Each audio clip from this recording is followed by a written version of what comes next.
Hello student, welcome to the digital learning platform of Winsome International school.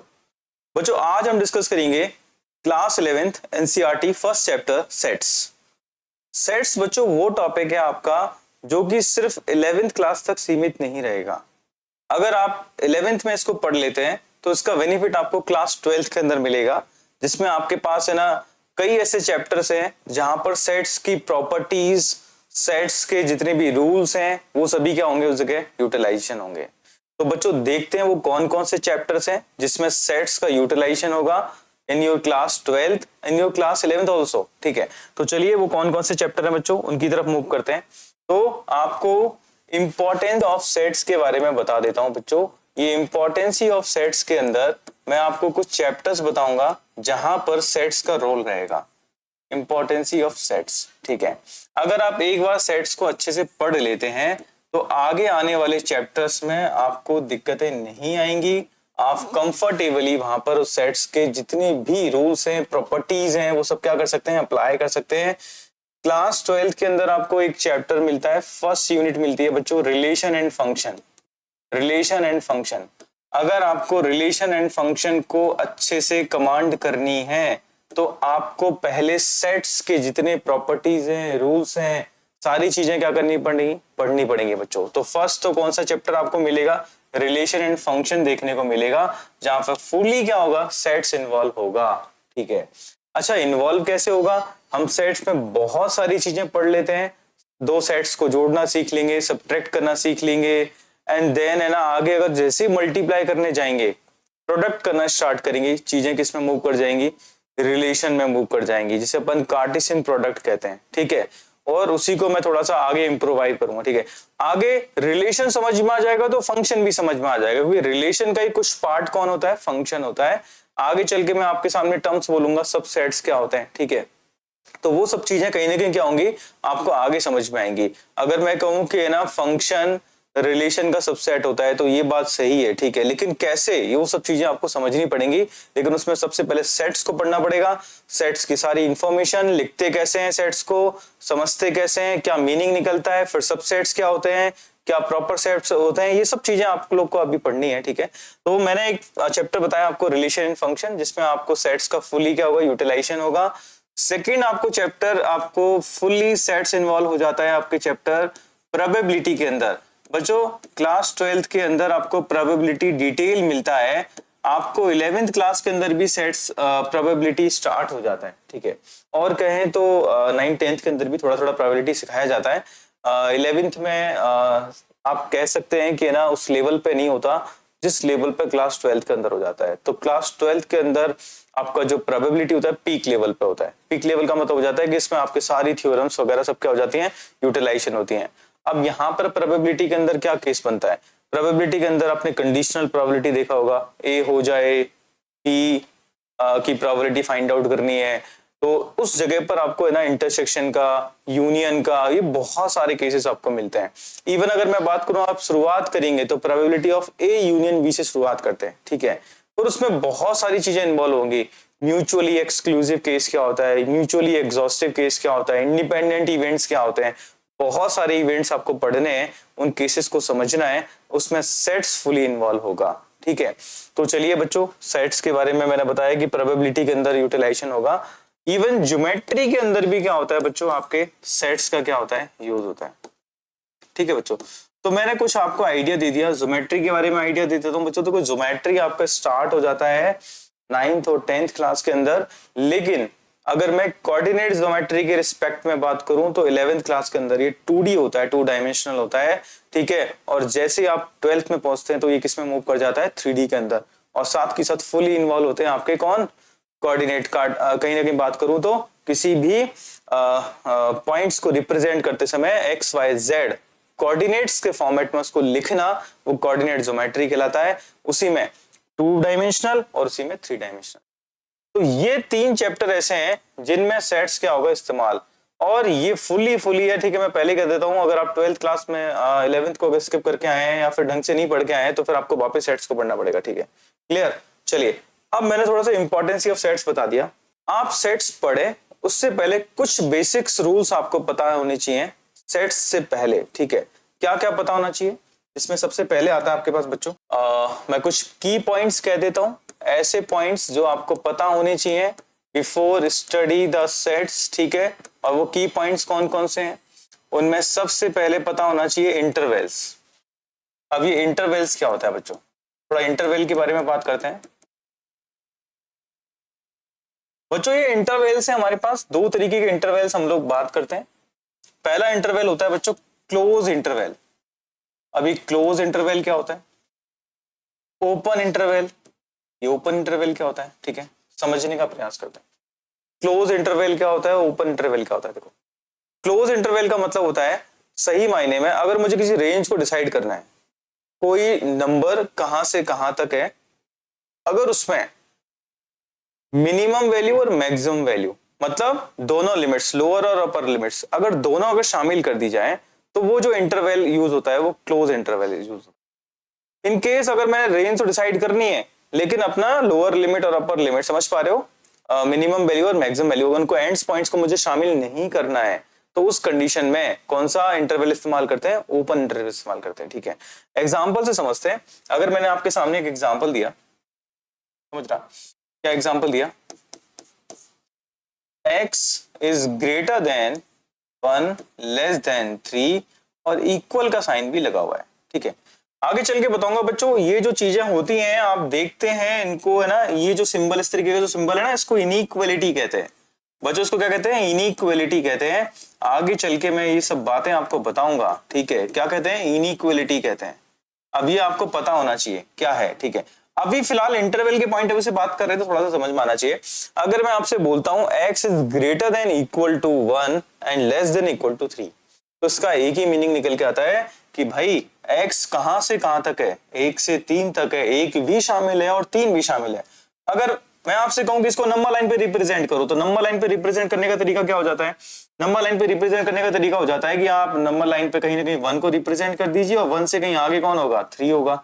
अब उसके आगे आप क्या करना चाह रहे हैं, अब इस इंटरवल को डिसाइड करना चाह रहे हैं, तो डिसाइड कैसे करते हैं। देखो, अगर मैं आपके सामने लिखना चाहूं 1 से 3 और 1 भी शामिल है, तो मैंने इसको कंसीडर, ठीक है, ये भी कंसीडर, और यहां से यहां तक आने वाले सभी सभी सभी सभी रियल नंबर्स को मैंने शामिल कर लिया है। तो इसके लिए कौन सा इंटरवल, क्लोज इंटरवल। अगर मैं यूटिलाइज करूं इसी चीज को, आगे चल के लिखना चाहूं, तो कैसे लिखूंगा कि इस तरीके से इंटरवल्स लगा दिया 1 और कॉमा 3, ठीक है। अब आप बोले सर आपने सिंबल तो बताया ही नहीं था, तो मैं आपके सामने थोड़ा सा सिंबल रिप्रेजेंट कर देता हूं। क्लोज का जो सिंबल होगा, क्लोज का जो सिंबल होगा वो रहेगा कुछ इस तरीके से बच्चों। ये जो सिंबल है क्लोज इंटरवल को रिप्रेजेंट करते हैं इस तरीके से, ठीक है। अब अगर मैं बात करता हूं ओपन इंटरवल को, अगर आपको रिप्रेजेंट करना है तो तरीका क्या होगा, आप स्मॉल ब्रैकेट से उसको रिप्रेजेंट कर सकते हैं, एज वेल एज क्या कर सकते हैं, इसी को ओपन कर दिया जाए तो कुछ इस तरीके से रिप्रेजेंट किया जा सकता है ओपन इंटरवल को, ठीक है। अच्छा, ओपन इंटरवल का मतलब क्या हो जाता है बच्चों, ओपन इंटरवल का मतलब होता है आपने क्या करना है, एंड्स पॉइंट्स को शामिल नहीं करना है। अब एंड को कंसीडर नहीं करेंगे तो चीजें कैसे दिखेंगी, उसकी तरफ मूव करते हैं। जैसे मैंने इसी बात को लिखा, x is greater than 1 and less then 3, okay. अब x 1 से ज्यादा है, 3 से क्या है, कम है, ठीक है। तो आप क्या करेंगे, सबसे पहले नंबर लाइन पे रिप्रेजेंट करेंगे किसको, 1 को, रिप्रेजेंट करेंगे 3 को। अब ये 1 शामिल नहीं है, 3 भी शामिल नहीं है, और इसके बीच वाले सभी नंबर्स, जितने भी रियल नंबर्स हैं वो क्या है, हमारे इसके अंदर शामिल है, ठीक है। तो इसको रिप्रेजेंट करने का तरीका कुछ ऐसे हो सकता है, मैं 1 लिखूं, फिर कॉमा लगा करके क्या लिख दूं, ई, और कौन सा ब्रैकेट इस्तेमाल किया मैंने, ओपन, ठीक है। इसको स्मॉल ब्रैकेट कह सकते हैं, या कैसे लिख सकते हैं, इसके अलावा और क्या लिख सकते हैं, इसको ऐसे भी लिखा जा सकता है, कुछ ऐसा बना दें, फिर 1 लिख दें, फिर देन कॉमा लगा करके 3 लिख दें, फिर कुछ ऐसा लिख दें। समझ पा रहे हो, ये दोनों ही किसको शो करते हैं, ठीक है। अब आप बोले सर इनकी आवश्यकता क्या पड़ती है, ठीक है, इंटरवल्स की। एक्चुअली होगा क्या, थोड़ा बहुत इंफॉर्मेशन आपको, है ना, इनइक्वालिटी का यूज करना पड़ता है किसके अंदर, सेट्स के अंदर। आगे चल के मैं आपको बताऊंगा सेट्स होता क्या है, ठीक है। सेट्स के अंदर रिप्रेजेंट करने के तरीके क्या होते हैं, ठीक है, जिसमें हम टेबुलर भी पढ़ेंगे, हम लोग रोस्टर फॉर्म पढ़ते हैं, ठीक है, सेट बिल्डर फॉर्म पढ़ते हैं। और सही मायने में अगर मैं थोड़ा सा इंफॉर्मेशन अगर यहीं से पास कर दूं, ये 1 से लेकर के 3 तक पर्टिकुलर कौन कौन से नंबर्स इंटीजर वैल्यू आ गए, उनको अगर मैं लिखना स्टार्ट करूं, तो वही क्या हो जाता है, सेट्स के अंदर लिखना हो जाता है। समझ पा रहे हो? आगे चल के मैं इसको और है ना बहुत क्लियरली मेंशन करूंगा, लेकिन अभी मैंने आपको बता दिया बच्चों, मैंने ना दो तरीके के ब्रैकेट इस्तेमाल कर लिए, स्मॉल ब्रैकेट इस्तेमाल कर लिया, स्क्वायर ब्रैकेट इस्तेमाल कर लिया। तो अगर मैं आपके सामने कहना चाहूं, मैंने इस तरीके का ब्रैकेट, इसको कहते हैं करली ब्रैकेट या करली ब्रेसेस, ठीक है, ये मैंने इस्तेमाल नहीं किया तो ये बचा है किसके लिए? सेट्स के लिए, और ये फुली इस्तेमाल होगा किसके अंदर बच्चों? सेट्स के अंदर इस्तेमाल। क्लियर है बच्चों? तो चलिए बारी है इस जगह से अब थोड़ा सा सेट्स की तरफ मूव करेंगे, लेकिन अभी भी थोड़ी बहुत इंफॉर्मेशन ऐसी है जो आपको पता होनी चाहिए, उसके बारे में हम लोग मूव करते हैं। जैसे मैंने आपको है ना ये इंटरवल्स तो बता दिए, चलिए अच्छी बात है, लेकिन अभी है ना इसमें मैंने आपके सामने एक पॉइंट्स लिखा कि इसको रिप्रेजेंट करो, इसको है ना इंटरवल्स में रिप्रेजेंट करो, x इज लेस देन 3। तो आप इसको कैसे रिप्रेजेंट करेंगे? x लेस देन 3, तो आप बोलेंगे x 3 से कैसा है? कम है। तो बताओ 3 और इक्वल नहीं है तो 3 पे कौन सा मैक्सिमम वैल्यू है? 3, और इस पे कौन सा इंटरवल? ओपन। अच्छा मिनिमम क्या हो सकता है? 3 से जितनी भी छोटी संख्या है, तो आप क्या बोलेंगे सबसे छोटी संख्या क्या हो सकती है बताओ? इस जगह पर माइनस इनफाइनाइट हो सकती है, और इनफाइनाइट्स पर भी हम लोग कौन सा ब्रैकेट इस्तेमाल करते हैं? ओपन ब्रैकेट इस्तेमाल। क्लियर है बच्चों? तो ये कुछ बातें हैं जो आपको पता होनी चाहिए। लेकिन इसी के साथ अगर मैं ऐसा लिख दूं कि x क्या है? Belongs to n। अब ये n क्या चीज है बच्चों? अब मैं इस चीजों को समझाने वाला हूं। n का मतलब बोला है नेचुरल नंबर। n का मतलब क्या बोला बच्चों? Natural number. अब नेचुरल नंबर का मतलब अब आपको मीनिंग पता होना चाहिए कि नेचुरल नंबर स्टार्ट कहां से होते हैं, क्या है, ठीक है। तो मैं इन चीजों को क्या कर सकता हूँ और प्रॉपर मेंशन कर सकता हूँ। तो आप बोलेंगे सर n अगर x बिलोंग्स टू n है, अच्छा ये साइन बिलोंग्स टू, ठीक है, इन चीजों को मैं बताने वाला हूँ। नेचुरल नंबर है तो नेचुरल नंबर का मतलब क्या हो गया? अब नेचुरल नंबर के बारे में इंफॉर्मेशन होनी चाहिए कि नेचुरल नंबर स्टार्ट कहां से होते हैं भाई, 0 से स्टार्ट होते हैं कि 1 से स्टार्ट होते हैं, तो वो इन्फॉर्मेशन भी आपको पता होनी चाहिए। तो वो मैं आपको एक सामने क्या करता हूँ, रिप्रेजेंट करता हूँ। तो वो इन्फॉर्मेशन जो 10 तक आपको पता होनी चाहिए, उन्हीं में क्या है। अगर मैं इनिशियली बात करूं, एक कॉम्प्लेक्स नंबर की बात करता हूं बच्चों, ये सब आपके ना सिलेबस का हिस्सा है, ठीक है। अब है एक कॉम्प्लेक्स नंबर आपने नहीं पता है, कोई बात नहीं, मैं इसको स्किप कर दूंगा एक बार को, ठीक है। कॉम्प्लेक्स नंबर को मैं तोड़ सकता हूं रियल पार्ट में और इमेजिनरी पार्ट में। अब ये इमेजिनरी पार्ट क्या होता है? तो इमेजिनरी पार्ट के बारे में बात करता हूं, तो मैं यहां से बोलूंगा कि देखो, अगर रियल नंबर और इमेजिनरी नंबर दोनों को क्या कर दिया जाए, जोड़ करके एक साथ लिखा जाए, तो वो सभी संख्याएं क्या कैसी संख्या कहलाती हैं? कॉम्प्लेक्स नंबर कहलाती हैं। या इनडायरेक्टली कहना चाहूं मैं कि देखो बच्चों, इमेजिनरी नंबर आप पढ़ेंगे वो डिटेल में पढ़ेंगे, लेकिन अभी मैं आपको बता देता हूं according two sets, imaginary number का मतलब अगर अंडर रूट के अंदर कोई भी नेगेटिव साइन आ जाए, अब -1 आ जाए फॉर एग्जांपल, तो वहां पर हम लोग क्या करते हैं, इसको आयोटा की तरह रिप्रेजेंट करते हैं। तो आयोटा वाली सभी टर्म्स, अब कोई बोला सर -1 ही आएगा क्या? -2 नहीं आ सकता? -2 आ सकता है, क्योंकि 1 तो सभी के अंदर रहता ही है मल्टीप्लाई में, तो उसको क्या लिखा जाएगा? √2 आयोटा लिखा जाएगा। तो ये जो टर्म्स है, आयोटा वाली टर्म्स हैं, वो सभी टर्म्स कौन सी टर्म्स कहलाती है? हमारी इमेजिनरी टर्म्स कहलाती हैं। और रियल और इमेजिनरी पार्ट को जोड़ दिया जाए तो कौन सा पार्ट कहलाता है? हमारा कॉम्प्लेक्स नंबर कहलाते हैं, ठीक है। ये आपके सिलेबस के अंदर है, क्लास 11th के अंदर, ठीक है। तो चलिए अभी थोड़ा सा आइडिया देता हूँ रियल नंबर। अच्छा रियल नंबर का मतलब क्या होगा? देखो रियल नंबर का मतलब सही मायने में जितने भी नंबर्स को मैं ना प्रैक्टिकली इस्तेमाल कर लेते हैं, ठीक है, वो सभी नंबर्स कौन से हमारे? रियल नंबर है। ये सभी हमारी कहीं ना कहीं इमेजिनेशंस हैं, ठीक है। इसको अपन क्या कहते हैं, रूट के अंदर -1 आ गया तो उसको हमने एक आयोटा रिप्रेजेंट कर दिया, जबकि सही मायने में उसके बारे में इंफॉर्मेशन है ही नहीं कि एक्चुअली में है क्या चीज वो, ठीक है। तो उसको बस ये आयोटा मान करके हम क्या करते हैं, आगे प्रोसीड करते हैं, ठीक है।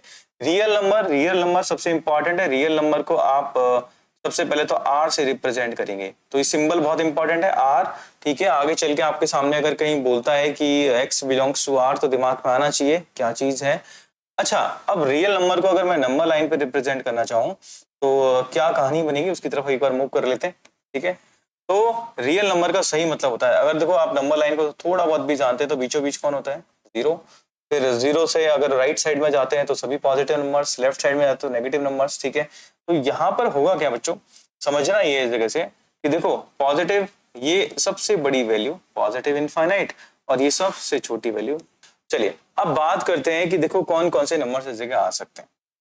अब इस जगह पर है ना आपके ना पॉइंट्स वाले नंबर भी आ सकते हैं, डेसिमल्स वाले नंबर्स भी आ सकते हैं, यहाँ पर आपके सामने कुछ ऐसे भी नंबर आ सकते हैं कि अगर आगे चल के मैं आपको बोलूँ ये इंटीजर वैल्यू 1 भी आ गया, कहीं पर √2 वैल्यू भी आ गई, जिसको अपन क्या कर सकते हैं 1.414, समझ पा रहे हो? इस तरीके से प्रोसीजर होगा इसका, एंड सो ऑन, ठीक है। ऐसे बहुत सारे नंबर इस जगह आ सकते हैं, अपॉन वाले नंबर भी आ सकते हैं। कोई बोलता है इस जगह कि ये तो 1.5 हो गया, ठीक है, इसको अपन लिख सकते हैं 3/2।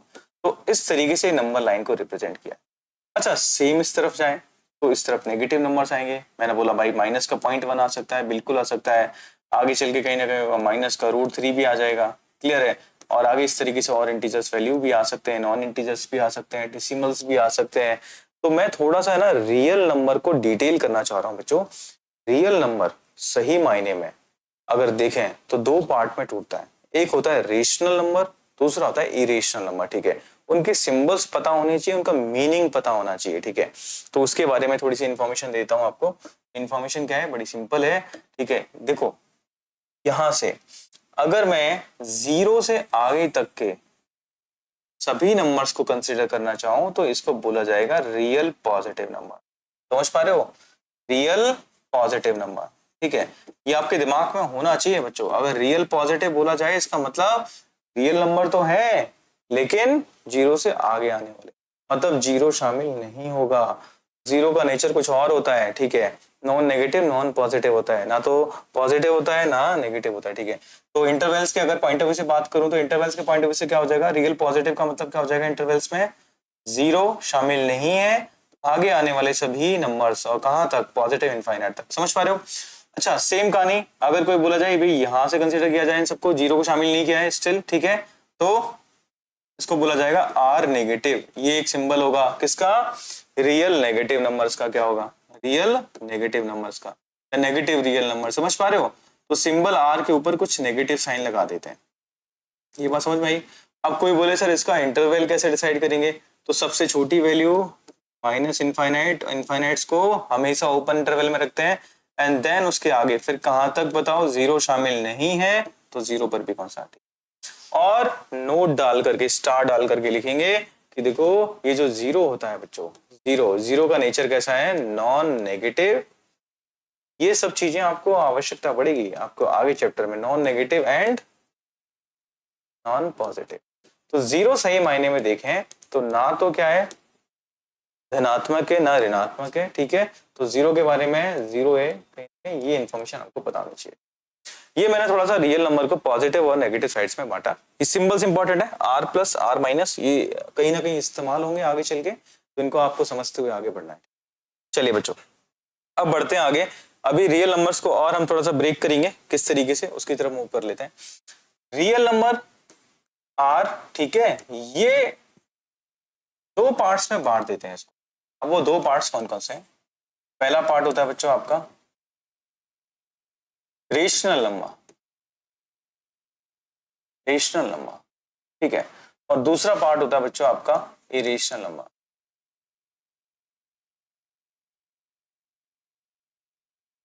इरेशनल नंबर, ठीक है, तो थोड़ी सी बात करते हैं इरेशनल रेशनल के बारे में, ठीक है। तो इरेशनल नंबर जो होता है, रेशनल नंबर के बारे में अगर मैं बात करूं तो रेशनल नंबर अगर आप देखना चाहें तो रेशनल नंबर का मतलब होता है कोई भी नंबर जिसे रेशियो के फॉर्मेट में लिखा जा सके। समझ पा रहे हो? अच्छा, रेशियो क्या होता है बताओ? अगर मैंने दो नंबर्स का रेशियो की बात करी, समझ पा रहे हो? रेशियो का मतलब समझते हो? अपॉन में लिखना, p/q में लिखना, ठीक है। तो यहां से अगर मैंने बात करी किसी भी नंबर को अगर p/q के फॉर्मेट में लिख सकें, साथ की साथ q क्या नहीं होना चाहिए, 0 नहीं होना चाहिए। अगर 0 अगर किसी के अपॉन में आता है तो क्या हो जाता है, वो not defined value, infinite value आ जाती है। और एक और इंफॉर्मेशन, p और q कैसे होने चाहिए, इंटीजर्स होने चाहिए। p और q कैसे होने चाहिए, इंटीजर्स होने चाहिए, ठीक है। समझ पा रहे हो? अब इसके मीनिंग्स बहुत सारे निकल के आते हैं।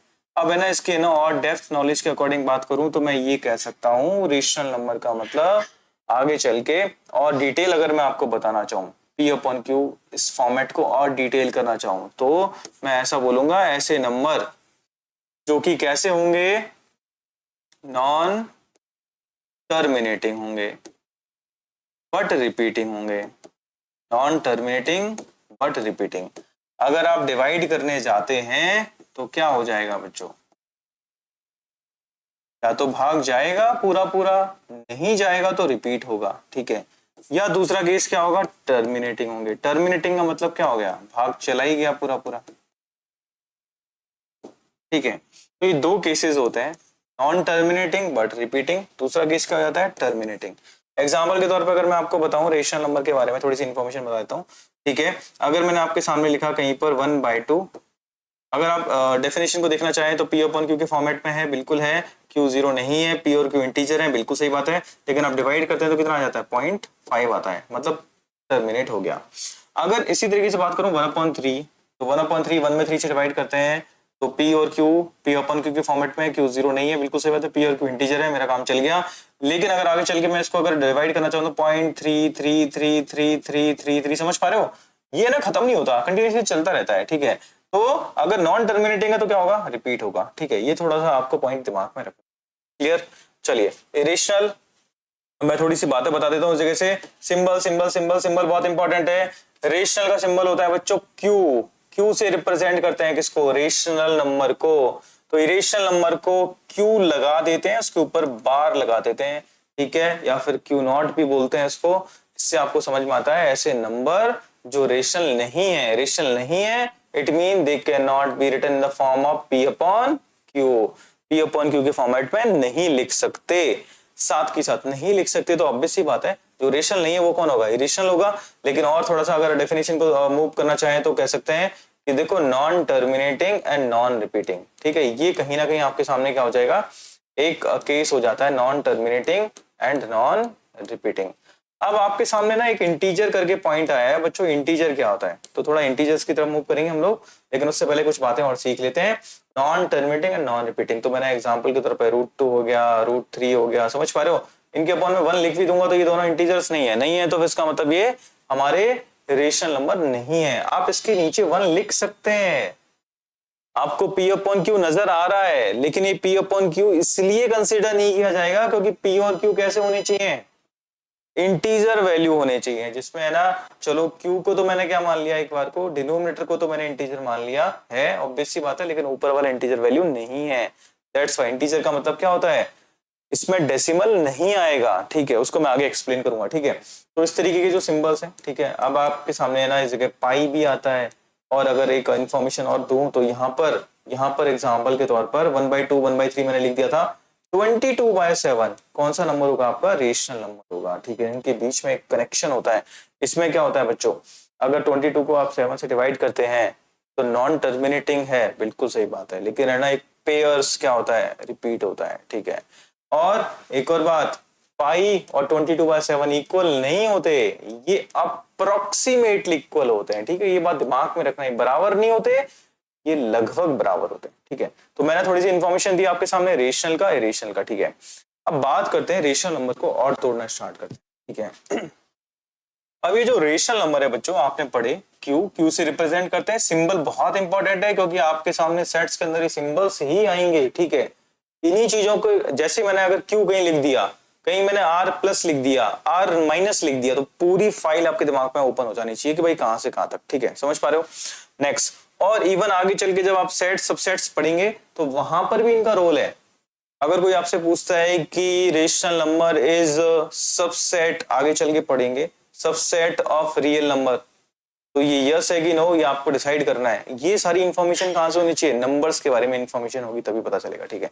चलिए अब बात कर लेते हैं, ये जो रेशनल नंबर है ये अपने आप में और स्प्लिट हो जाएंगे, ठीक है, तो मैं और बांट देता हूं, ठीक है। रेशनल नंबर रिप्रेजेंट करते हैं क्यू से, मैंने ऑलरेडी बता दिया, ठीक है।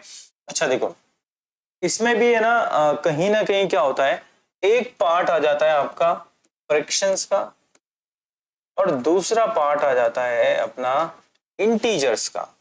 और इंटीजर्स आपके लिए काफी इंपॉर्टेंट है, बहुत ज्यादा इंपॉर्टेंट है। इंटीजर्स रिप्रेजेंट करेंगे, सिंबल हो जाएगा Z, very very important, Z होता है, ठीक है, जेड से रिप्रेजेंट करते हैं। अगर कहीं जेड लिखा हुआ है तो उसको अपन क्या कहेंगे, इंटीजर्स कहेंगे, क्लियर है।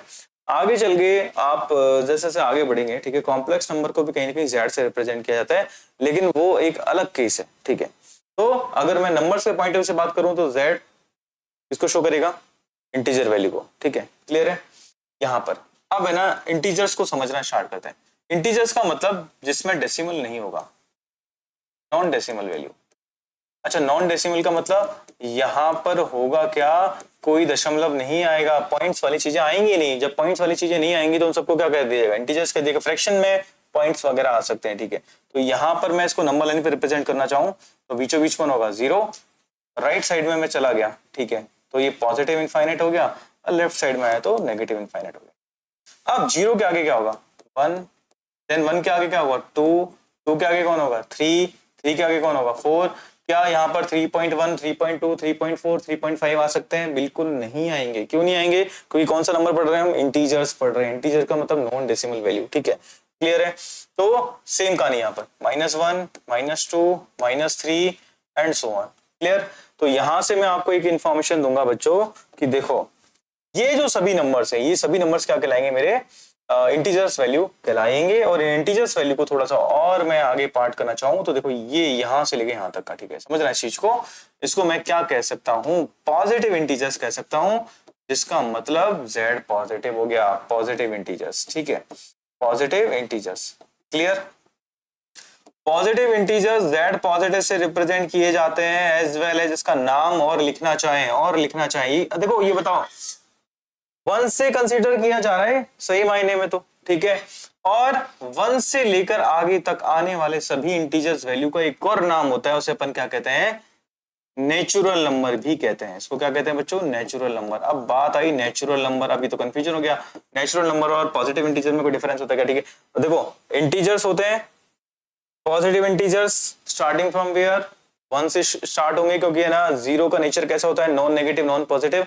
0 खुद है ना पॉजिटिव साइड में नहीं जाता, 0 नेगेटिव साइड में नहीं जाता, ठीक है। अगर आप बोला पॉजिटिव नंबर्स आ जाओ तो 0 नहीं जाएगा उनके साथ, नेगेटिव नंबर आ जाएगा तो 0 नहीं जाएगा। लेकिन हाँ, अगर नॉन नेगेटिव बोला, ऐसे नंबर जो नेगेटिव नहीं है, तो 0 किसके साथ चला जाएगा, 0, 1, 2, 3, समझ पा रहे हो।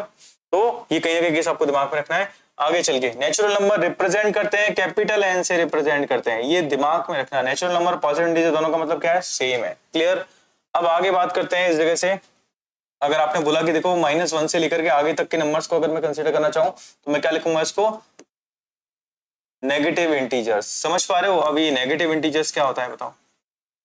नेगेटिव इंटीजर्स का मतलब अगर मैं इसको अगर सेट्स के फॉर्मेट मैं इसको अभी लिखना चाहूँ किसके, इंटरवल्स के फॉर्मेट में, तो माइनस इनफाइनाइट से कहां तक, -1 तक, ठीक है। और दोनों पर ये देखो, ये वाला तो है ना ओपन जाएगा और ये वाला कैसा जाएगा अपना, क्लोज जाएगा, ठीक है। और बिलोंग कर दिया जाएगा, भाई किससे बिलोंग कर रहा है, Z से, ठीक है, समझ पा रहे हो। तो ये कहने के दिमाग में रखना है, ये सिंबल मैं आगे बताऊंगा इसका मतलब क्या होता है, ठीक है। तो ये इंफॉर्मेशन आपको मिल गई है। अगर मैं आगे कंसीडर करना चाहूँ कहां से कहां तक, ठीक है, 0 को भी शामिल कर लिया जाए और कहां तक लेके जाया जाए, प्लस इनफाइनाइट तक लेके जाया जाए, तो उस केस को होल नंबर कहते हैं। क्या कहते हैं उसको, होल नंबर कहते हैं। बच्चों को क्या है उसको समझा देता हूँ, ठीक है। नेक्स्ट, अगर मैंने होल नंबर की बात करनी है, किसकी बात करनी है, होल नंबर। होल नंबर समझना, होल नंबर का दूसरा नाम भी कुछ हो सकता है और उस नाम को मैं आपके सामने रिप्रेजेंट कर देता हूं, 0, 1, 2, 3, ऐसा कहां तक बताओ, प्लस इनफाइनाइट तक, ठीक है। अगर मैं इसको इस तरीके से रिप्रेजेंट करूंगा 0 से शामिल करते हुए आगे तक के सभी, ठीक है, तो इनको मैं कहूंगा होल नंबर। क्या कहूंगा बच्चों, होल नंबर कहूंगा। अच्छा, अब होल नंबर्स का इंफॉर्मेशन आपको मिल गया, लेकिन होल नंबर का एक दूसरा नाम हो सकता है, उसको अपन कहते हैं नॉन नेगेटिव इंटीजर। ऐसे नंबर जो नेगेटिव, ऐसे इंटीजर्स जो कि नेगेटिव नहीं है, उनको होल नंबर्स कहते हैं। रिप्रेजेंट किया जाता है W से। अगर कहीं W लिखा हो तो समझ जाना किसकी बात हो रही है, अपने होल नंबर की बात हो रही है। क्लियर है बच्चों। तो मैंने काफी डिटेल आपको इन्फॉर्मेशन दे दी नंबर्स के बारे में, ठीक है। और अब आपको इनके अंदर सेट सबसेट्स में जो भी इंफॉर्मेशन आगे मिलेगी उसमें आपको दिक्कत नहीं आएगी, ठीक है बच्चों। अब बढ़ते हैं आगे इसी के अंदर। देखो अब है ना, मैं अगर इनिशियली अगर बात करूं, एक टेबल बना करके दिखाऊं, तो देखो इस जगह आप कर सकते हैं। आर का मतलब क्या हो जाएगा बच्चों, रियल नंबर, साथ ही साथ आर प्लस और आर नेगेटिव का मतलब पॉजिटिव और नेगेटिव रियल नंबर्स हो गए। क्यू का मतलब क्या हो जाएगा, रेशनल नंबर हो जाएगा। अगर कहीं मैंने क्यू पॉजिटिव लिखा तो इसका मतलब पॉजिटिव रेशनल नंबर। समझ पा रहे हो? अब ये सब चीज छोटी छोटी सी बातें हैं जिनको आपको पता होना चाहिए। पॉजिटिव रेशनल नंबर, अगर मैंने कहीं है ना क्यू बार लिखा तो आप इसका मतलब समझ जाते हैं इरेशनल नंबर हो गया, इरेशनल नंबर, ठीक है। अगर कहीं मैंने आपके सामने लिखा जेड, जेड का मतलब क्या हो जाएगा? इंटीजर नंबर हो जाएगा। अगर मैंने जेड पॉजिटिव लिखा तो इसका मतलब क्या हो जाएगा? पॉजिटिव इंटीजर्स, या इसकी जगह पर अपन क्या लिख सकते हैं? एन भी लिख सकते हैं। समझ पा रहे हो? तो पॉजिटिव इंटीजर्स बोला जाए तब भी बात दिमाग में आनी चाहिए कि मतलब कहां से स्टार्ट होंगे, 1 से स्टार्ट होंगे और आगे तक जाएंगे, ठीक है। कैपिटल एन लिखा जाए तो नेचुरल नंबर, दोनों का मीनिंग मैंने बताया था, दोनों क्या होते हैं? सेम होते हैं, ठीक है। साथ के साथ डब्ल्यू लिखा जाए तो इसका मतलब क्या होगा? होल नंबर होगा। तो ये कुछ बातें मैंने आपको बता दी हैं बच्चों, किसके अंदर? आपके नंबर्स के पॉइंट ऑफ व्यू से, ठीक है। अब एक सिंबल आपको ये देखने को मिलता है, इसका मतलब होता है belongs to, belongs to. Clear? इसको मैं आगे यूटिलाइज करूंगा, ठीक है। तो चलिए, अब है ना हम लोग है ना एक बार प्रिपेयर हो चुके हैं सेट्स पढ़ने के लिए, ठीक है। तो अब आते हैं मेन थिंग, सेट्स होता क्या है, व्हाट इज सेट, ठीक है। What is sets? अब सेट्स के बारे में पढ़ना स्टार्ट करते हैं, ठीक है। आपके सामने एक है ना डेफिनेशन लिखी हुई है, set is well defined collection of objects, ठीक है। वेल डिफाइंड, वेल डिफाइंड का मतलब क्या हो गया? ये लाइन बहुत बहुत इंपॉर्टेंट है। अगर ये वेल डिफाइंड का मीनिंग समझ में आ जाए तो सेट समझ में आ जाता है, ठीक है। वेल डिफाइंड का मतलब, वेल डिफाइंड का मतलब है अगर मैंने अगर है ना कोई इंफॉर्मेशन को पढ़ा, पढ़ने के बाद मैंने उसका कोई रिजल्ट तैयार किया, सेम रिजल्ट अगर सेकंड पर्सन भी अगर तैयार करता है, सेम रिजल्ट थर्ड पर्सन अगर तैयार करता है, मतलब वेरी नहीं हो रहा है, पर्सन टू पर्सन वेरी नहीं हो रहा है, तो उस केस में क्या कहा जाएगा? Well defined. मतलब ये इंफॉर्मेशन अपने आप में कैसी है? अच्छे से डिफाइन की गई है, ठीक है, तो वो सेट्स हो जाएगा। क्लियर? अब इन केस अगर क्या हो जाए वेल डिफाइन, अगर वो फर्स्ट पर्सन कुछ और आंसर कर रहा है, सेकंड पर्सन कुछ और आंसर कर रहा है उसका, ठीक है, तो वो चीजें वेल डिफाइन नहीं होती, ठीक है। दूसरी बात, ये ऑब्जेक्ट्स क्या होते हैं? ये दो चीजें इसके अंदर रहती हैं। ऑब्जेक्ट्स को मैं थोड़ा सा रिप्रेजेंट करना चाहूं तो ऑब्जेक्ट कुछ भी हो सकता है। Object can be a numbers, अभी जो पढ़ के आए आप लोग नंबर्स, ठीक है। Object can be a alphabet,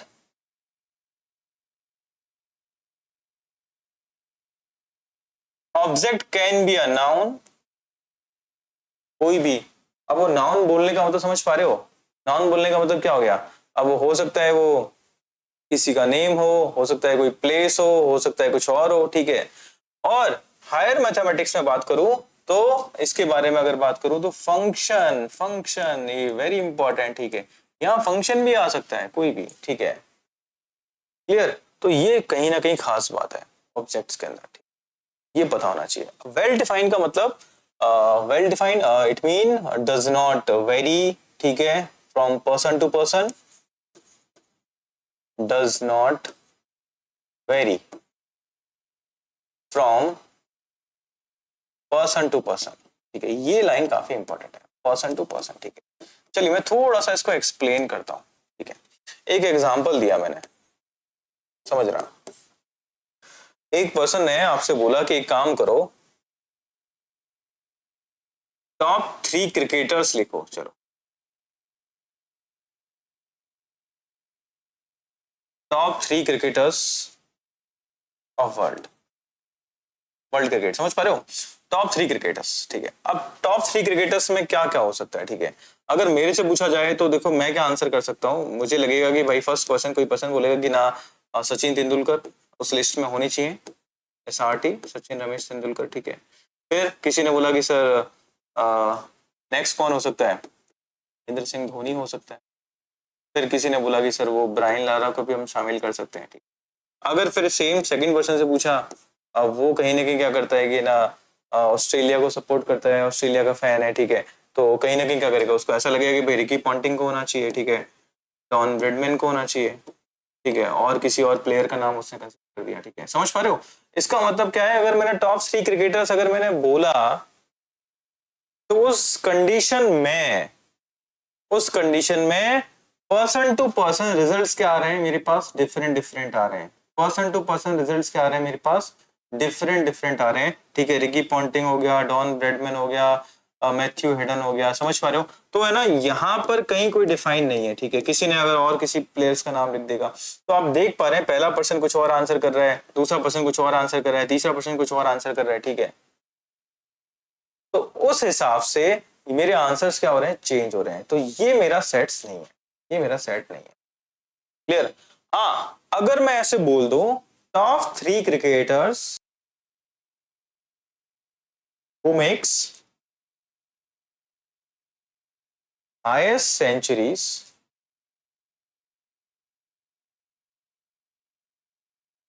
in test cricket, समझ पा रहे हो। ऐसे 3 क्रिकेटर्स के नाम बताइए जिन्होंने क्या किया है, टेस्ट क्रिकेट के अंदर सबसे ज्यादा सेंचुरीज बनाई। तो उस लिस्ट में क्या होगा, वो डिफाइन हो गया, अब ये फैक्ट्स हो गए, जिसने सबसे ज्यादा सेंचुरीज बनाए, ठीक है। तो उसमें किसका नाम आ जाएगा, सचिन तेंदुलकर का आ जाएगा। उसके बाद सेकंड पर्सन पे जो पर्सन है वो आ जाएंगे, उसके बाद थर्ड पर्सन है उसका नाम आ जाएगा, ठीक है। समझ पा रहे हो। अब ये वेल डिफाइन हो गया। वेल डिफाइन वर्ड का मतलब समझ रहे हो कि अब मैंने इसको क्या कर दिया, डिफाइन कर दिया भाई कि है ना, वो जो टॉप 3 क्रिकेटर्स हैं उनका क्या पैरामीटर्स है, उसका पैरामीटर्स है कि वो सेंचुरीज वाइज क्या होने चाहिए, उनके शतक क्या होने चाहिए, वो सबसे ज्यादा होने चाहिए। तो ऐसे पर्सन का लिस्ट बनाऊंगा तो वो सब क्या कहने लग जाएगा, मेरा सेट्स की कंसीडर में किया जाएगा। समझ पा रहे हो। अगर मैं बोलता हूं आपकी क्लास में, जैसे मैं गया आपके पास और मैंने बोला कि ना सभी इंटेलिजेंट स्टूडेंट खड़े हो जाएं, ठीक है। अब इंटेलिजेंसी के क्या पैरामीटर्स होंगे, इंटेलिजेंसी के पैरामीटर्स क्या हो सकते हैं। अगर मैथ्स वाला टीचर तुम्हारी क्लास में जाएगा तो इंटेलिजेंट स्टूडेंट के पैरामीटर्स होंगे जो मैथ्स में अच्छा होगा, मैथ्स में फटाफट आंसर कर देगा, तो वो क्या हो जाएंगे, उसके लिए इंटेलिजेंट स्टूडेंट हो जाएंगे, ठीक है। इन केस अगर ना आपके ना इंग्लिश वाले टीचर आपकी क्लास में गए तो फिर क्या हो जाएगा, अगर वो उनसे पैरामीटर्स, उनके पैरामीटर्स क्या होंगे, इंग्लिश सब्जेक्ट के अंदर जो अच्छा है वो क्या है, इंटेलिजेंट है, ठीक है। अब पैरामीटर्स चेंज होते जा रहे हैं। अगर आपके फिजिकल टीचर हैं तो उनके लिए पैरामीटर्स क्या है, जो फिजिकल एक्टिविटी में अच्छा परफॉर्म करता है, ठीक है, उसके पैरामीटर्स, उसके हिसाब से एक अलग लिस्ट बन जाएगी, ठीक है। तो इंटेलिजेंसी को थोड़ा सा और कहीं ना कहीं करना पड़ेगा, डिस्क्राइब करना पड़ेगा। अगर मैं बोलता हूँ कि ना वो सभी इंटेलिजेंट स्टूडेंट्स जिनके क्लास 12th के अंदर या क्लास 10th के अंदर 90% से ज्यादा है, ठीक है। अब उस केस में मैंने क्या कर दिया, फिक्स कर दिया, डिफाइन कर दिया उस चीज को, वेल डिफाइन कर दिया, तो वो केस क्या हो जाएगा, अपना सेट्स हो जाएगा, ठीक। तो सबसे इंपॉर्टेंट चीज है सेट्स, क्या सेट्स होते हैं, क्या सेट्स नहीं होते हैं, ये चीज आपको सबसे पहले समझनी पड़ेगी, ठीक है। सेट्स होते क्या क्या है, इनको आपको समझना पड़ेगा, ठीक है। क्लियर है बच्चों। तो सेट्स का असल मतलब होता है जो चीजें वेल डिफाइन है, इनका एक मीनिंग आता है और हर पर्सन के थ्रू मीनिंग क्या आता है, सेम आता है, तो वो हमारा क्या है, सेट्स है। अदरवाइज वो सेट्स नहीं है, ठीक है। अब बच्चों अब समझते हैं सेट को रिप्रेजेंट करने के तरीके। तो सेट रिप्रेजेंट करने के कौन कौन से तरीके होते हैं, उनकी तरफ हम लोग आगे बढ़ते हैं। देखो बच्चों, आप लोग देख पा रहे हैं इस जगह से सेट रिप्रेजेंटेशन के 2 तरीके हैं। पहला है रोस्टर फॉर्म और टेबुलर फॉर्म, और दूसरा है सेट बिल्डर फॉर्म। अच्छा, सेट बिल्डर फॉर्म को हम सेट डेफिनेशन फॉर्म भी कहते हैं बच्चों। क्या कहते हैं इसको, सेट डेफिनेशन फॉर्म। अब यहां से हम लोग है ना सेट को रिप्रेजेंट करना सीखेंगे, कैसे कैसे सेट को रिप्रेजेंट कर सकते हैं, और उसको अगर मैं डेफिनेशन के फॉर्मेट में लिखूं तो कैसे लिखना है, और ऑब्जेक्ट और एलिमेंट्स के फॉर्मेट में लिखूं तो कैसे लिखना है, ठीक है। जैसे मैं आपके सामने एक स्टेटमेंट पास करता हूं, आप सबसे पहले बताना बच्चों ये वेल डिफाइन है कि नहीं। जैसे मैंने एक एग्जांपल दिया आपके सामने, a collection of natural number less than 6। बच्चों मैंने आपके सामने एक स्टेटमेंट लिखा है, ठीक है। स्टेटमेंट को समझना, सबसे पहले तो ये समझना है वेल डिफाइन है कि नहीं, ठीक है। वेल डिफाइन का मतलब एवरी पर्सन, अगर मैं किसी भी पर्सन से बात करूं तो उसका सेम मीनिंग आना चाहिए, सेम आंसर उसकी तरफ से आना चाहिए। वेल डिफाइन यही मतलब होता है, ठीक है।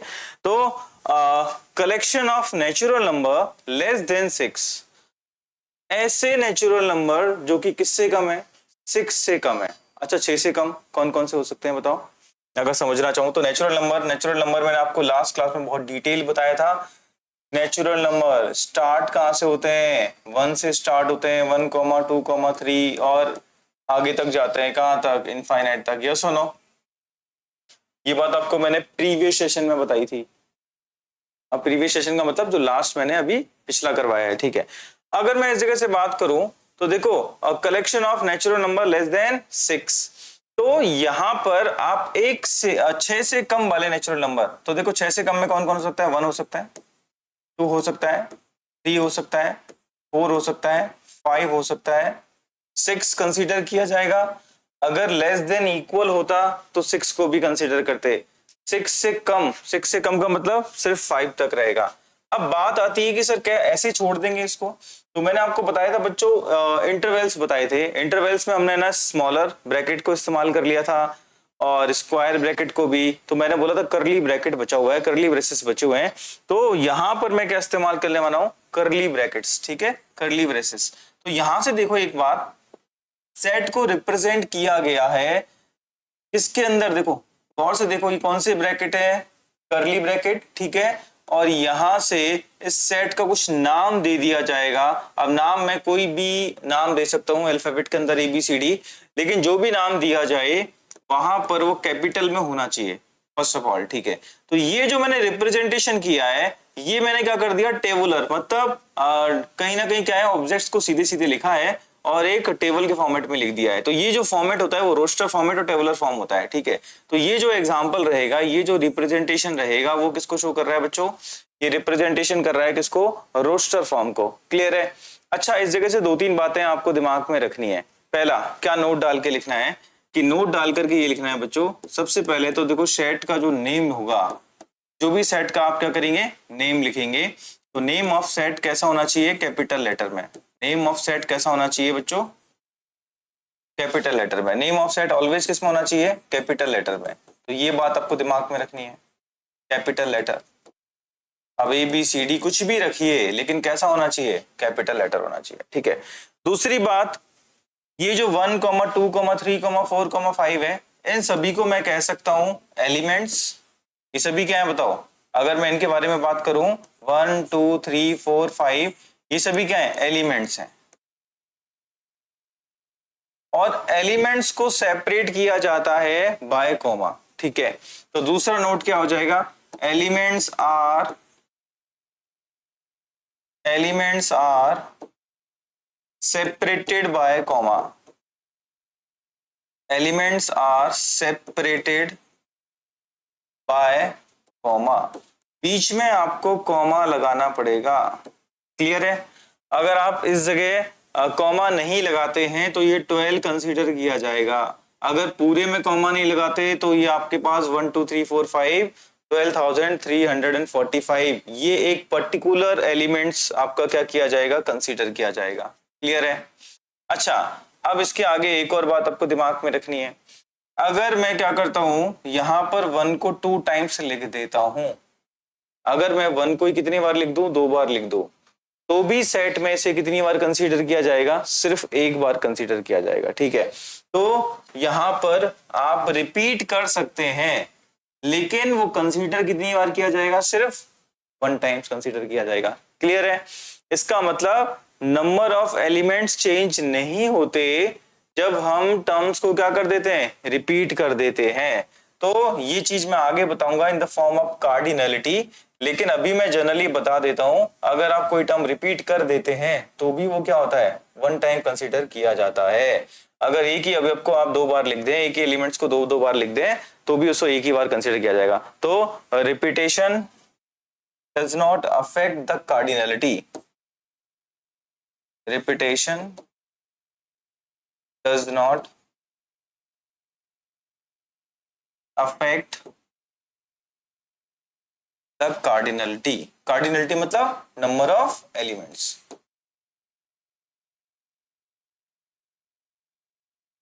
क्लियर बच्चों?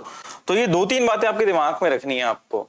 तो सबसे पहले तो देखो सेट को जो रिप्रेजेंट करने का रोस्टर फॉर्म होता है, वो रोस्टर फॉर्म क्या होता है? आप क्या करिए, उसके मीनिंग को समझते हुए उसे अल्फाबेट्स में या न्यूमेरिकल वैल्यूज में आप उसको रिप्रेजेंट करेंगे करली ब्रेसेस के अंदर कैपिटल लेटर से। तो वो जो फॉर्मेट होता है वो हमारा कौन सा फॉर्मेट होता है? रोस्टर फॉर्म होता है। ओके बच्चों, तो हमने आज सीखा अभी सेट को रिप्रेजेंट करने का रोस्टर फॉर्म। ठीक है बच्चों, अब बढ़ते हैं अब इन दोनों के अंदर अगर मैं बात करूं तो देखो ये जो फॉर्मेट है ये तो रोस्टर फॉर्म हो गया, ये तो कौन सा फॉर्मेट हो गया बच्चों, रोस्टर फॉर्म हो गया। लेकिन अब है ना जो मैंने इस जगह लिखा है a collection of natural number less than A, a collection of natural number less than six, ये जो फॉर्मेट है ये मेरा कौन सा फॉर्मेट है, सेट विल्डर फॉर्म या सेट का डेफिनेशन फॉर्म। अच्छा अब पढ़ते हैं सेट का डेफिनेशन फॉर्म, ठीक है, इसको किस किस तरीके से रिप्रेजेंट किया जा सकता है उसकी तरफ हम लोग आगे बढ़ जाते हैं।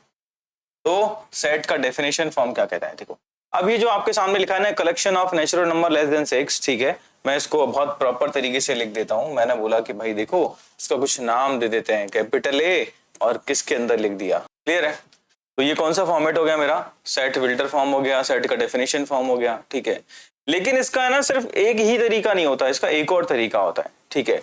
अब दूसरा क्या होता है, ये तो देखो कंप्लीटली डेफिनेशन हो गया कि मैंने उसको क्या कर दिया, एक डेफिनेशन के फॉर्मेट में लिख दिया।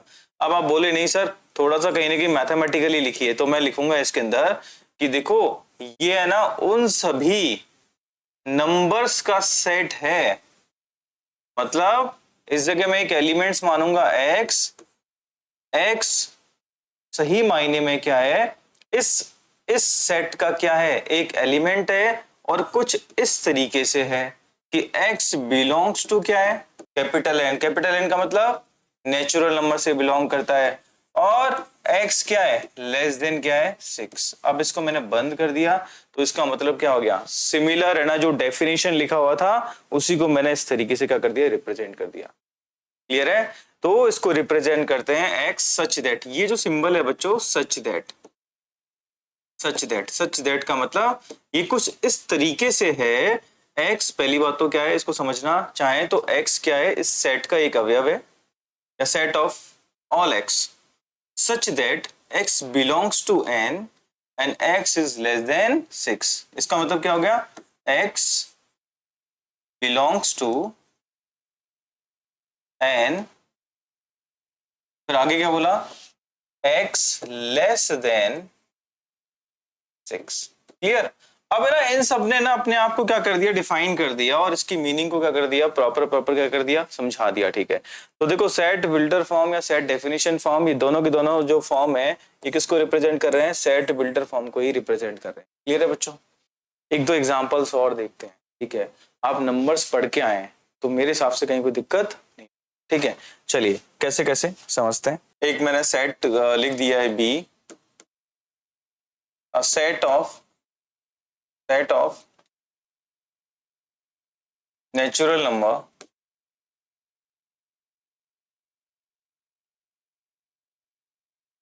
ग्रेटर देन 3 लेस देन 7, ठीक है। मैंने एक सेट लिखा, ठीक है, समझना ये भी कहीं ना कहीं डेफिनेशन फॉर्मेट है, ठीक है। Set of all natural number greater than 3 and less than 7, ठीक है। तो आप मुझे बताइए क्या करेंगे इस जगह, अगर आप इसका रोस्टर फॉर्म बनाएं, कौन सा फॉर्म बनाएं बच्चों, ये तो डेफिनेशन फॉर्म हो गया। अब आप इसका कौन सा फॉर्म बनाना चाहेंगे, रोस्टर फॉर्म बनाना चाहेंगे, टेबुलर फॉर्म बनाना चाहेंगे। तो रोस्टर फॉर्म क्या हो जाएगा, देखो ध्यान से, तो नेचुरल नंबर स्टार्ट कहां से होते हैं बच्चों, 1 से, और इंटीजर्स वैल्यू आती है इसके अंदर, समझ पा रहे हो, ठीक है। तो यहाँ पर 3 से कैसा होना चाहिए, बड़ा, और 7 से क्या होना चाहिए, छोटा। तो फटाफट बताओ 3 से बड़े कौन कौन से टर्म्स होंगे नेचुरल नंबर में, 4 हो जाएगा, 5 हो जाएगा और 6 हो जाएगा। 7 कंसिडर किया जाएगा क्या, नहीं किया जाएगा। तो ये कौन सा फॉर्मेट हो गया, रोस्टर फॉर्म हो गया, क्लियर है, यस और नो बच्चों। अब मैंने बोला इसी बात को आप कैसे रिप्रेजेंट कर सकते हैं, इसी बात को आप रिप्रेजेंट कर सकते हैं किस तरीके से, उसको मैं समझा देता हूं आपको कि देखो ये जो सेट डेफिनेशन फॉर्म था, बिल्डर फॉर्म था, इसी को मैं एक और तरीके से रिप्रेजेंट कर सकता हूं। बी एक सेट है जिसमें x उसका एक एलिमेंट है, सच दैट x उसका एक एलिमेंट है, सच दैट मतलब इस प्रकार है कि x बिलोंग्स टू क्या है, n and x is greater than 3 and less than 7, समझ पा रहे हो, ठीक है। x 3 से क्या है, बड़ा, और 7 से क्या है, छोटा। तो ये भी कौन सा है, ये भी सेट बिल्डर फॉर्म हो गया या सेट डेफिनेशन फॉर्म हो गया। दोनों के दोनों अपने आप में क्या है, यहाँ से सेट बिल्डर फॉर्म को क्या कर रहे हैं, रिप्रेजेंट कर रहे हैं, या डेफिनेशन फॉर्म को रिप्रेजेंट कर रहे हैं। क्लियर है? तो मेरे हिसाब से आपको रोस्टर और डेफिनेशन फॉर्म दोनों समझ में आ गई होंगी। क्लियर है? अब बढ़ जाते हैं कुछ आपके एग्जाम्पल्स जो आपके एनसीईआरटी में डायरेक्ट दे रखे हैं, उनको एक काम करते हैं, सॉल्व करना स्टार्ट करते हैं। ठीक है, पहला क्वेश्चन आपके सामने दे रखा है, इस तरीके से इसको मैं सही कर देता हूं एक बार। ये एक्स स्क्वायर है बच्चों, सही कर लेते हैं इसको। देखो, right the solution set of the equation x square plus x minus 2 बराबर 0 इन रोस्टर फॉर्म। आपके सामने क्या कर रखा है, एक इक्वेशन दे रखा है, इसके जो सोल्यूशन आएंगे उसे किस फॉर्मेट में लिखना है, रोस्टर फॉर्म में लिखना है। अब रही बात, आप इस इक्वेशन को देख पा रहे हैं, इक्वेशन देखने पे पता चल रहा है कौन सी इक्वेशन है, क्वाड्रेटिक इक्वेशन है। और आपको पता होना चाहिए क्वाड्रेटिक इक्वेशन को सॉल्व कैसे करते हैं। सही मायने में तो क्वाड्रेटिक इक्वेशन आपके सिलेबस में है, क्लास 11th के अंदर क्वाड्रेटिक इक्वेशन पढ़ोगे बच्चों आप। तो कैसे करना है इसको देख लेते हैं एक बार।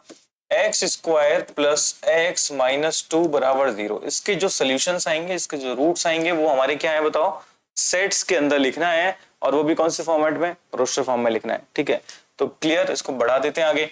तो देखो, इसको सॉल्व करने का तरीका आपको पता होना चाहिए। मल्टीप्लाई करने पे कितना आना चाहिए, माइनस 2x स्क्वायर, जोड़ने पे कितना आना चाहिए आपके पास, प्लस एक्स आना चाहिए। तो बताओ आप कैसे करेंगे इस चीज को, इधर लिखेंगे एक्स स्क्वायर, बिल्कुल सही है, जोड़ने पे कितना आना चाहिए आपके पास, प्लस 2x स्क्वायर। तो आप क्या करेंगे, इधर 2x ले लेंगे और इधर क्या करेंगे, माइनस एक्स ले लेंगे, क्योंकि माइनस के साथ आना चाहिए, एंड देन माइनस 2 किसके बराबर, 0। x कॉमन ले लेंगे यहाँ से, तो x प्लस 2 इधर आ गया, इधर से माइनस कॉमन ले लेंगे, x प्लस माइनस 1 कॉमन ले लिया, x plus 2 equal to 0। x plus 2 अगर आपने इधर से कॉमन लिया, x माइनस 1 इधर से कॉमन लिया, बोथ आर इक्वल टू 0। तो बताओ, एक बार इसको 0 के बराबर, एक बार इसको 0 के बराबर, तो यहाँ से क्या आ जाएंगे आपके पास, x जो आए हैं आपके पास वो क्या क्या आए बताओ इस जगह से, वो है, एक तो आया आपके पास +1 -2, और दूसरा क्या है आपके पास +1। क्लियर है? अब इसको किसके फॉर्मेट में लिखना है, इसको किसके फॉर्मेट में लिखना है, सेट के फॉर्मेट में लिखना है। तो सेट के फॉर्मेट में लिखने का तरीका क्या है, तो सेट के फॉर्मेट में लिखने का तरीका आपके पास बड़ा सिंपल है। आप क्या करेंगे, इस जगह से आप कर्ली ब्रेसेस में लिखेंगे -2, 1। क्लियर है? अच्छा, इसमें फर्क नहीं पड़ता कि छोटा लेफ्ट में लिखना है कि बड़े वाले टर्म्स को राइट में लिखना है, ऐसा कुछ भी नहीं है। इसमें कहीं भी लिख सकते हो, इसको ऐसे भी लिख सकते हो 1, -2 लिखे तब भी क्या है, बात सही है, क्योंकि ये रिप्रेजेंट कर रहा है ओनली 2 टर्म्स को। ठीक है, कोई इंटरवल को रिप्रेजेंट नहीं कर रहा, और इसको कोई नाम दे देंगे, नाम क्या दे दिया हमने, ए दे दिया। ठीक है, तो ये कहीं ना कहीं किसको रिप्रेजेंट कर रहा है, आपके रोस्टर फॉर्म को रिप्रेजेंट कर रहा है। क्लियर है बच्चों? अच्छा, ये जो पूरा जो हमने सॉल्व किया इस क्वाड्रेटिक इक्वेशन को, ये आपके सिलेबस में है, ये क्लास 11th के अंदर है, क्लास 10th के अंदर भी आप लोगों ने पढ़ा है, तो बेसिक चीजें तो आपको आनी चाहिए। अगर मैं इसको अगले क्वेश्चन में स्किप कर दूं, इस चीज को ना लिखूं आपको, तब भी आपको इसका मीनिंग समझ में आना चाहिए। क्लियर है? चलो बढ़ते हैं आगे। नेक्स्ट एग्जाम्पल क्या है, right the set x such that x is a positive integer and x square is less than 40। x square क्या है बच्चों, 40 से कम है। अगर वो आपको कहीं x की पावर कुछ x इंटू 2 लग रहा है बच्चों, तो x इंटू 2 नहीं है, वो क्या चीज है आपके पास, x स्क्वायर है। तो आप सबसे पहले क्या करिए, इसको मैं एक बार फिर वापस सही कर देता हूँ, ये एक्स स्क्वायर। ठीक है, चलो एक्स स्क्वायर समझते हैं कौन सा फॉर्मेट है बच्चों, पहले तो ये देख के बताओ, ये जो फॉर्मेट लिखा हुआ है कौन सा फॉर्मेट है आपका, ये आपका सेट विल्डर फॉर्म है। ठीक है, अब इसको किस में कन्वर्ट करना है, रोस्टर फॉर्म में कन्वर्ट करना है। तो पहली बात तो देखिए, x कैसा है बताओ, पॉजिटिव इंटीजर्स। x क्या है बताओ, पॉजिटिव इंटीजर। पॉजिटिव इंटीजर का मतलब समझते हो, x belongs to z plus लिखता तब भी बात क्या थी, सही थी। पॉजिटिव इंटीजर्स के बारे में थोड़ा सा आइडिया होना चाहिए, कहां से स्टार्ट होते हैं पॉजिटिव इंटीजर्स, क्या 0 से स्टार्ट होते हैं, नहीं, पॉजिटिव इंटीजर कहां से स्टार्ट होते हैं, 1 से स्टार्ट होते हैं। पहली बात तो ये दिमाग में रखना, क्योंकि 0 का नेचर कैसा है, नॉन नेगेटिव नॉन पॉजिटिव। ठीक है, तो यहां से समझना स्टार्ट करते हैं। तो आपको पता है Z पॉजिटिव, इसके बारे में तो आप लिख सकते हैं भाई, ये कहां से कहां स्टार्ट है बताओ। ये जो टर्म है Z पॉजिटिव 1, 2, 3, 4, 5, 6, 7, 8, 9, अब इनमें से कौन कौन से आएंगे उनको मैं यहाँ पे कंसीडर करूंगा। ठीक है, तो फटाफट एक काम करेंगे, देखो एक्स स्क्वायर, मतलब ये x है, सभी के सभी क्या है x, x square less than क्या होना चाहिए, 40 होना चाहिए। तो फटाफट बताओ, यहां से ये x की वैल्यू दे रखी है, इसका स्क्वायर करो, x स्क्वायर करो, ये सभी क्या है x, समझ पा रहे हो, x स्क्वायर करो, 1 का स्क्वायर करेंगे तो 1 ही आएगा, ठीक है। इधर 2 का स्क्वायर कर दो, कितना आ जाएगा 4 आ जाएगा। 3 का स्क्वायर कर दो 9 आ जाएगा। 4 का स्क्वायर, अब ये ना मैं एक चीज आपको समझाता जा रहा हूँ जगह से। 4 का स्क्वायर करेंगे कितना आ जाएगा 16। 5 का स्क्वायर करेंगे 25।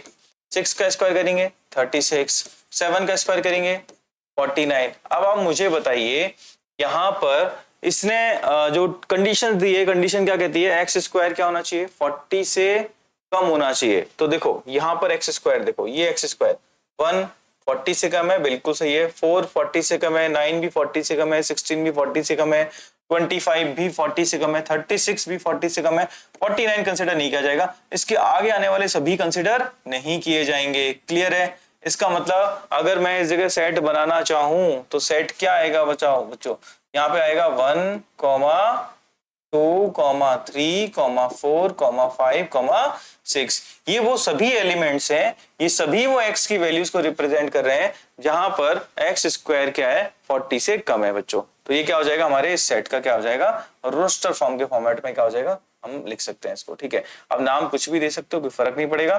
तो मैंने इसको कैपिटल A नाम दे दिया। ठीक है, क्लियर है? तो ये मेरा क्या हो जाएगा बच्चों, आंसर हो जाएगा। समझ में आ रहा है? क्लियर? चलो बढ़ते हैं आगे नेक्स्ट एग्जाम्पल की तरफ। Example number 3, right the set ए। अच्छा देखो, इसको आप है ना एक काम करिए, इसको पढ़ना स्टार्ट करिए। जब आप इसको रीड करते हैं बच्चों तो आपको पता चलेगा कि देखो 1 हो गया, 4 हो गया, 9 हो गया, 16 हो गया, 25 हो गया, ये स्क्वायर है। ये क्या है बच्चों, स्क्वायर है। अगर ये स्क्वायर है बच्चों तो आपको क्या पता होना चाहिए, आपको कहीं ना कहीं इनको ना रिलेट करना है। पहली बात तो स्क्वायर स्टार्ट कहां से हो रहा है, ये सबसे पहले जज करना है। ठीक है, और कहां तक है वो डिफाइन करेगा कि आपको होल नंबर लेना है, नेचुरल नंबर लेना है, इंटीजर लेना है, पॉजिटिव इंटीजर लेना है, नेगेटिव इंटीजर लेना है। समझ पा रहे हो?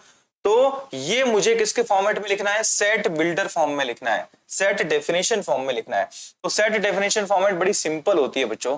अगर मैं हल्का सा आइडिया दूं तो भाई ये 1 का स्क्वायर दिखाई दे रहा है, ये 2 का स्क्वायर दिखाई दे रहा है, ये किसका स्क्वायर दिखाई दे रहा है 3 का स्क्वायर दिखाई दे रहा है, ये किसका दिखाई दे रहा है 4 का। और अगर आगे चला गया तो ये डैश डैश डैश है, मतलब ये प्रोसेस आगे तक चल रही है। ठीक है, रुकी नहीं है। इसका मतलब यहाँ पर आपकी जो लास्ट एलिमेंट होगा वो एक बहुत बड़ी वैल्यू होगी। ठीक है, तो यहाँ पर मुझे क्या करना पड़ेगा, पूरा इंटरवैल ही पूरा ही कहीं ना कहीं क्या करना पड़ेगा, हो सके नेचुरल नंबर या होल नंबर कंसिडर किए जाएंगे। ठीक है, तो यहाँ पर ध्यान से देखो, स्टार्ट कहां से हो रहा है 1 से। तो देखो नेचुरल नंबर कहां से स्टार्ट होते हैं 1 से। तो आप नेचुरल नंबर के साथ जा सकते हैं या जेड पॉजिटिव के साथ जा सकते हैं, दोनों का मतलब मैंने सेम बताया था। तो इसको किसके फॉर्मेट में लिखना है, सेट बिल्डर। तो सेट बिल्डर में कैसे लिखेंगे बताओ? पहला तरीका तो आप बोलेंगे, पहला तरीका क्या हो सकता है, अ सेट ऑफ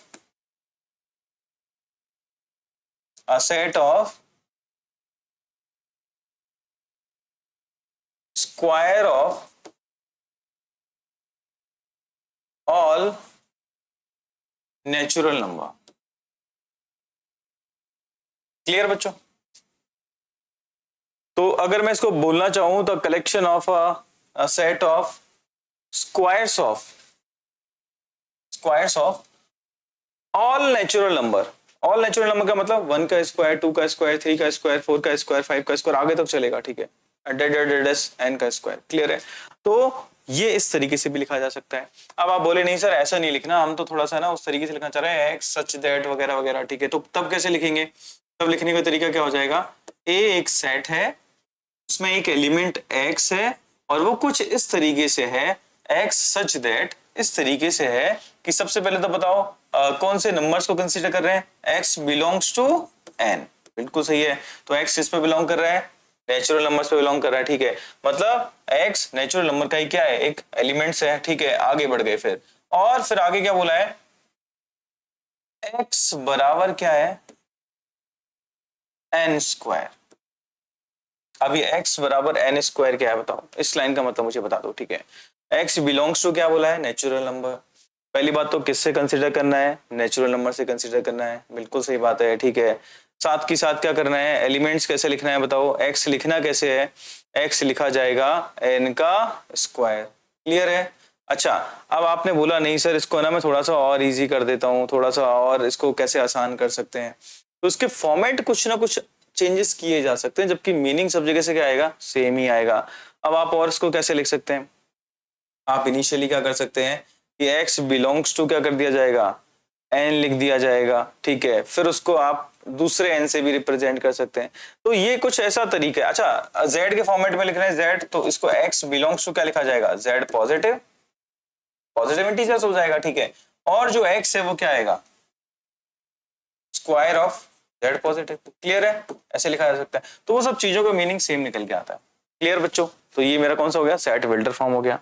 बढ़ते हैं एक और एग्जाम्पल की तरफ। अगला एग्जाम्पल क्या कह रहा है, देखो 1/2, 2/3, 3/4, 4/5, 5/6। अगर आप ऑब्जर्व कर रहे हैं चीजों को, ठीक है, तो कुछ इस तरीके से। पहली बात तो इसको मैं आपके सामने लिख देता हूँ, 1/2, 2/3, 3/4, 4/5 और 5/6। क्लियर, एक सेट। अगर आपने ना नोटिस किया हो बच्चों, तो देखो अगर यहां न्यूमरेटर अगर 1 था तो डिनोमिनेटर क्या था, 2। यहां न्यूमरेटर अगर 2 था तो डिनोमिनेटर क्या था, 3। तो अगर आपने एनालिसिस किया हो, अगर आपने एनालिसिस किया हो, तो आपका जो डिनोमिनेटर है, आपका जो डिनोमिनेटर है वो न्यूमरेटर से, वो न्यूमरेटर से कितना प्लस है, 1 प्लस है। क्या ये बात आपके एनालिसिस किया आपने, यस और नो? हाँ है ना एवरीवन, ठीक है। और है ना इसमें भी है ना आखिरी टर्म कहां तक आया है, 5 तक है। थोड़ा सा और मैं इसको ऑब्जर्व करता हूँ, चीजों को समझाता हूँ आपको, ठीक। अगर मैं इसको ऐसा लिखना चाहूं, सही मायने में न्यूमरेटर अपॉन न्यूमरेटर प्लस 1, तो क्या ये गलत है? ये नेचुरल नंबर को रिप्रेजेंट नहीं कर रहा, मैं जनरली, आप इसको चाहें तो ऐसे लिख सकते हैं, numerator upon numerator plus 1। Clear है एवरीवन? अगर आप इस जगह ना सबसे पहले 1 पुट करते हैं तो 1/1 प्लस 2। अगर इसकी जगह अपन अगले बार में क्या पुट करते हैं, 2 पुट करते हैं, तो 2/2 प्लस 1 मतलब 2/3। अगर मैं 3 पुट करता तो 3/3 प्लस 1 मतलब 4। और वो कंडीशन सेटिस्फाई हो रही है। क्लियर है? तो अब इसको लिखना स्टार्ट करते हैं, ठीक है। अब उसको क्या करते हैं बच्चों, लिखना स्टार्ट करते हैं। तो मैं लिखूंगा ए एक एलिमेंट है, x such that x x का एक एलिमेंट है, ठीक है। किस तरीके से है एक्स, उसको समझना स्टार्ट करते हैं, ठीक है, उसको समझना स्टार्ट करते हैं। तो आप बोलेंगे सर सही मायने में एक्स है क्या, सही मायने में अब एक्स जो है वो है n/n+1। क्लियर? अब आप बोलेंगे सर n तो कुछ भी हो सकता है, हम है ना रियल नंबर रखना चाहे तो ये तो पता नहीं कितना टर्म्स बन जाएगा। तो अभी n को क्या करना है, रिस्ट्रिक्ट करना है। कहां से कहां तक? आप अगर देख पा रहे हैं तो इनिशियली n आप 1 रखेंगे और मैक्सिमम n कितना रखेंगे, 5 रखेंगे।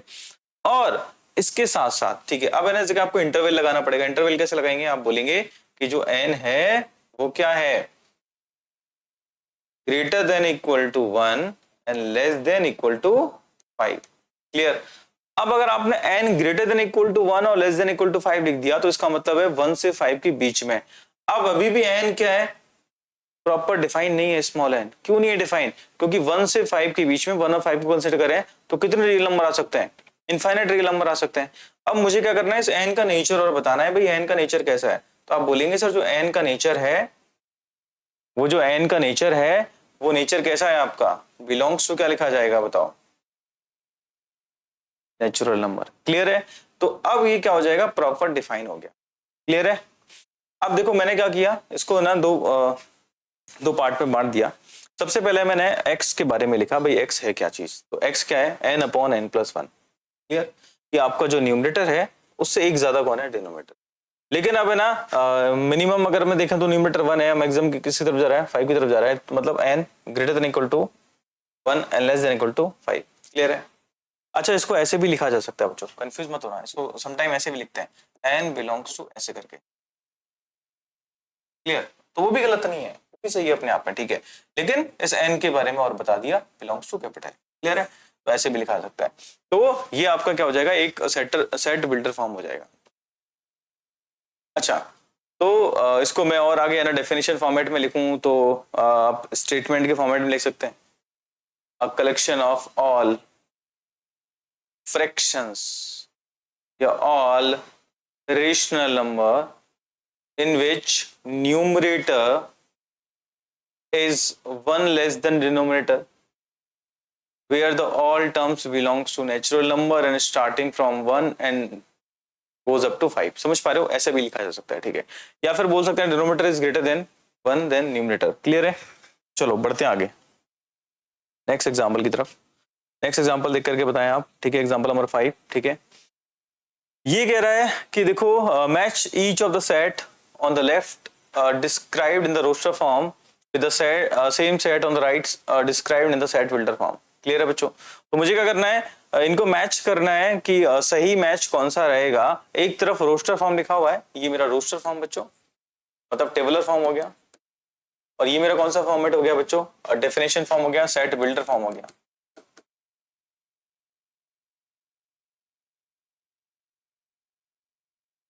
क्लियर?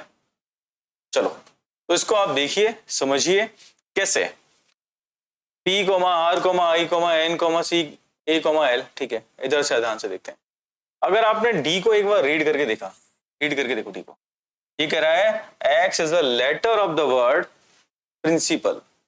अब आप सोच के देखो, प्रिंसिपल वर्ड में जो जो लेटर्स लिखे गए हैं उन सभी लेटर्स को लेकर के एक सेट बनाया जाए, ठीक है, तो ये उस सेट के बारे में बात कर रहा है। तो आपने एनालिसिस किया, अगर आप लिखना चाहें इसमें P लिख देंगे, बिल्कुल सही बात है, फिर आप कॉमा लगा करके R लिखेंगे, बिल्कुल सही है, फिर कॉमा लगा करके I, क्योंकि कॉमा से सेपरेट होता है, फिर N, फिर C, फिर से आप I लिख रहे हो, फिर आप क्या लिख रहे हो, P लिख रहे हो, फिर आप A लिख रहे हो, फिर आप क्या लिख रहे हो, L लिख रहे हो, ठीक है, और करली ब्रेसेस में आपने बंद कर दिया। तो मैंने आपको एक बात बताई थी कि देखो सेट के अंदर अगर आप सेम टर्म रिपीट करते हैं तो कार्डिनलिटी पे इफेक्ट नहीं आता है। इसका मतलब अगर आप 2 बार भी लिखोगे तो वो 1 बार ही कंसीडर होगा। कितनी बार कंसीडर होगा? 1 बार ही कंसीडर होगा। इसका मतलब क्या है, अगर आपने एनालिसिस कर लिया यहां से कि देखो आई मेरा कितनी बार आ रहा है, यहां भी आ रहा है, यहां भी आ रहा है, अगर मैं इस वाले आई को कंसीडर कर लेता तो उसको जरूरत है ही नहीं, ठीक है। अगर मैं इस वाले पी को यहाँ कंसीडर कर लिया है, अगर आगे लिख रहा हूं तो इसको मैं हटा सकता हूँ, कहीं कोई दिक्कत है नहीं, ठीक है।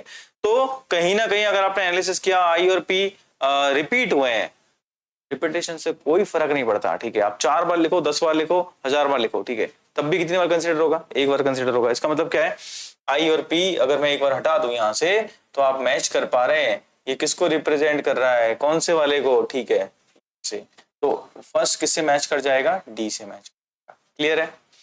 अब इधर दे रखा है इस जगह 0, एक एलिमेंट्स के फॉर्मेट में दे रखा है, ठीक है। चलो मैं एक काम कर लेता हूं, यहां से सी ऑप्शन को एक बार पढ़ना स्टार्ट करता हूं, पढ़ना शुरू करो, ठीक है। x such that x is an integer and x plus 1 बराबर 1, ठीक है। ये कह रहा है x, पहली बात तो इंटीजर है। अब इंटीजर का मतलब क्या हो गया? डेसिमल नहीं आएगा, ठीक है। कहां से होते हैं बताओ? अगर इंटीजर को डिफाइन करना चाहे तो माइनस इनफाइनाइट से प्लस इनफाइनाइट, लेकिन नॉन डेसिमल वैल्यूज, ठीक है। क्लियर है? अब यहां से ध्यान से देखते हैं, तो ये डेफिनेशन को समझना स्टार्ट करो, ये वाली डेफिनेशन को, पहला वाला हो चुका है आपका, ठीक है। इसको समझना स्टार्ट करो, x plus 1 is equal to 1। अगर आप इस 1 को इधर लेके चले जाते हैं तो 1 से 1 कैंसिल आउट हो गया, तो x बराबर क्या आ गया? 0 आ गया। तो x बराबर 0 एक एलिमेंट आया, ठीक है, सही बात है, x बराबर 0 एक एलिमेंट आया। x बराबर 0 को अगर मैं इस्तेमाल करूं तो सेट लिखूं तो कौन सा वाला, मतलब सेकेंड किससे मैच कर रहा है? सेकेंड किससे मैच कर रहा है? आपके C से, जो कि सेट बिल्डर फॉर्म में लिखा हुआ है। क्लियर है? नेक्स्ट पढ़ना स्टार्ट करते हैं, ठीक है। 1, 2, 3, 6, 9, 18। मैं B को पढ़ के देखता हूँ एक बार, क्या पता ये मैच करे, क्या पता ये मैच ना करे, दोनों ही बातें, ठीक है। क्लियर है? तो अभी तक ये दोनों समझ में आ गए होंगे, मैं थोड़ा सा इसको रफ कर देता हूँ, ठीक है। चलिए बच्चों यहां से देखते हैं, x is an integer, integer का मतलब नॉन डेसिमल वैल्यूज, ठीक है। x² - 9 इज इक्वल टू 0, समझो इसको क्या है, x² - 9 is equal to 0। Okay बच्चों, यहां से आप इसको 2 तरीके से लिख सकते हैं बच्चों। या तो क्या करेंगे आप, x² बराबर किसके इक्वल कर देंगे? 9 के।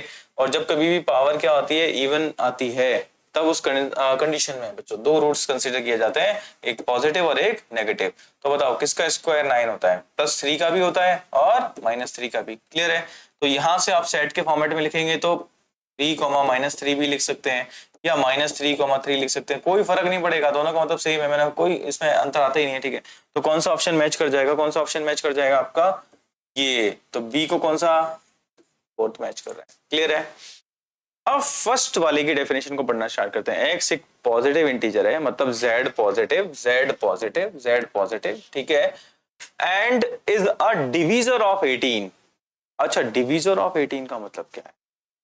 डिवीजर ऑफ 18 का मतलब क्या हो गया बताओ? अगर मैं 18 को उससे क्या कर सकूं, डिवाइड कर सकूं, क्लियर है बच्चों। तो यहां से समझना स्टार्ट करो। पहली बात तो पॉजिटिव इंटीजर्स, इस फर्स्ट वाले को समझना स्टार्ट करो। पॉजिटिव इंटीजर का मतलब क्या है? पॉजिटिव इंटीजर का मतलब कहां से स्टार्ट हो रहे हैं? 1, 2, 3, 4, 5, 6, 7, 8, 9, समझ पा रहे हो? तो ऐसे आगे तक जाएगा, क्लियर। लेकिन मुझे क्या रखना है, उन नंबर्स को रखना है जिनसे 18 को डिवाइड किया जा सके। तो आप खुद एनालिसिस करो, बताओ। अगर आपने एनालिसिस किया हो तो 18 में 1 से डिवाइड कर सकते हैं, तो 1 को कंसिडर कर लिया एज ए सेट। 2 से डिवाइड कर सकते हैं, कंसिडर कर लिया। 3 से कर सकते हैं तो 3 को कंसिडर कर लिया। 4 से नहीं कर सकते, 5 से नहीं कर सकते, 6 से कर सकते हैं, बिल्कुल कर लिया, ठीक है। आगे बढ़ गए, फिर बताओ 9 से हो सकता है, तो फैक्टर करके भी काम चला सकते हैं, एंड देन 18। तो बताओ फर्स्ट वाले के अकॉर्डिंग कौन सा मैच कर जाएगा? ये आपका थर्ड वाला मैच कर जाएगा, क्लियर है बच्चों। तो ये आपके सबके समझ में आ गया होगा। इसको मैंने एक्सप्लेन कर दिया है एवरी टर्म को in the form of set builder and roster form, clear है बच्चों। तो यहां तक हम लोगों ने एग्जांपल कर लिए। अब मैं इसको एक बार प्रॉपर मैच कर देता हूं, भाई कौन किससे मैच कर रहा था, तो उसको आप ऐसे समझ सकते हैं। ये फर्स्ट डी से मैच कर रहा था, सेकंड आपके सी से मैच कर रहा था, थर्ड आपके ए ऑप्शन से मैच कर रहा था, और ये फोर्थ वाला आपके बी से मैच, क्लियर है। तो चलिए इस तरीके से हम लोगों ने एग्जांपल्स कर लिए हैं। बाकी का सेशन हम लोग करेंगे एक्सरसाइज को।